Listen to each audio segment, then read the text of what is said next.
Hello, I would like to talk today about the proposals for a security zone to be established between Turkey in the north and the Kurdish and minority areas in Syria to the south. We all know that President Trump and President Erdogan of Turkey have been speaking with each other about the possibility of separating the forces that are operating in northeastern Syria, that would be here, which includes the SDF and their allies, and they have been fighting against ISIS on the one hand, and of course to the north, the Turkish forces. And the reason for this separation is that the Turkish government is very concerned that terrorist forces would be infiltrating towards Turkey from these SDF areas, and the president has committed that this should stop. On the other hand, the SDF Kurdish minorities forces, who have been helping us against ISIS for the last few years and have been very successful, are also concerned that militias that are backed by Turkey, and those militias are very close to the Muslim Brotherhood, would invade the Kurdish territory. So what are the options? Option number one, which is presented by the Turkish government, is to have a security zone which would be created by the Turkish forces into Syria, into the Kurdish areas. The problem of that option is that it means that Turkish forces will be basically deploying inside Kurdish areas. It will be secure for the Turks, so they will have more land that would protect them from any PKK or other forces they would consider as terrorists. But that option is problematic for our allies, for the Kurds, for the Arab Sunnis, for the Christians who have been fighting ISIS with us. Another option would be to actually create a security zone that would overlap the border, meaning instead of having Turkish forces inside Syria and have the risk of a clash with the Kurds,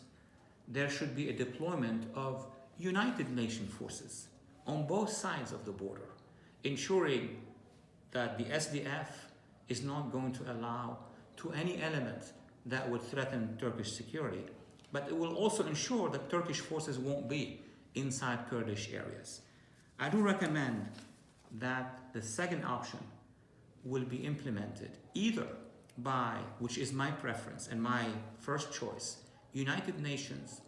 forces deploying under what we know as the Chapter 7, allowing the use of force to make sure that between the Turkish areas and the Kurdish areas, there are no hostile forces to both sides. Or, if not possible, because of Security Council votes and vetoes, one can consider a multinational force that would be led by the United States, that would include forces, trusted forces from the Middle East, including Arab forces, and European forces, including the French forces.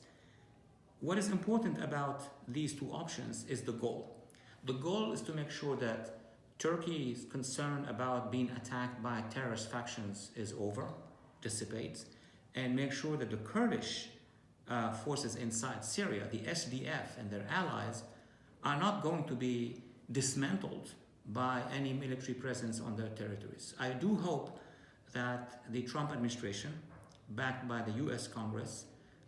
European governments, Arab governments, and members of the Security Council will consider option 2, which is a Phares concept, to make sure that these forces are separated, to make sure that there will be stability and peace, and the fight against terror continue. So on map 1, we see the areas that are controlled by the SDF, by their allies, Arab Sunnis and Christians. They are fighting ISIS. They are surrounded by the regime and the pro-Iranians and Turkish forces and their allies. The idea is to separate the Kurds from the Turks so that everybody is facing ISIS. The second map is the Turkish plan, which is to introduce Turkish forces in northern Syria. The problem with that option is that while in the west of that area you have Arab Sunnis who are favorable to Turkey, in the east of that area you have Kurds and other Arabs and Christians who are not favorable for that operation. Hence, the third option is basically to have a UN force that would separate the Kurds from the Turks,